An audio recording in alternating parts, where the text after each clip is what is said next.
திரைப்படங்களுக்கு விகடன் போடுற மார்க்கு அப்பையிலேருந்து இப்போ வரைக்கும் ரொம்ப ஃபேமஸ். அப்படி விகடனுடைய வரலாற்றிலேயே அதிக மார்க் வாங்கின பாரதி ராஜாவின் முதல் படமான 16 வயதினிலே 100க்கு 62 மார்க் விகடன் அந்த படத்துக்கு கொடுத்திருந்தாங்க. கிட்டத்தட்ட அந்த படம் ரிலீஸ் ஆகி 48 வருஷம் ஆச்சு. ஆனால் இன்னும் அந்த படத்தோட அந்த சாதனையை எந்த படமும் முறியடிக்கல. ஆனால் பாரதி ராஜா அவர்கள் முதல்ல டைரக்ட் பண்ண வேண்டியது 16 வயதினிலே படமே கிடையாது. சொந்த வீடு அப்படின்ற ஒரு படத்தை தான் பாரதி ராஜா அவர்கள் இயக்கிறதா இருந்தது. இந்த படத்தோட கதையை கதாசிரியர் செல்வராஜ் சொல்ல அதில் ஹீரோவா கார்த்திக்கோட அப்பாவான எஸ்பி முத்துராமன் அவர்களும் முன்னாள் முதல்வர் செல்வி ஜெயலலிதா அவர்களும் நடிக்கிறதா ஒத்துக்கிட்டாங்க.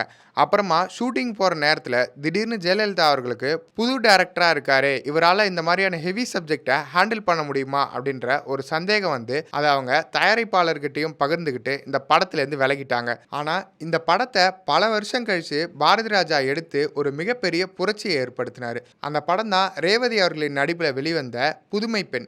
தமிழ் சினிமாவுக்கு பல உச்ச நட்சத்திரங்களை தந்த பாரதி ராஜா அவரோட மகன் மனோஜை எந்த இயக்குனர் மூலமா சினிமாவுக்கு அறிமுகம் செய்யலாம்னு நினைச்சாருன்னு உங்களுக்கு தெரியுமா? தெரிஞ்சா கமெண்ட் பண்ணுங்க. இந்த பாரதி ராஜா அவர்களின் வாரத்தில் அவரை பற்றின தெரியாத பல தகவல்களை தெரிஞ்சுக்க சினிமா போகன் சேனலை சப்ஸ்கிரைப் பண்ணுங்க.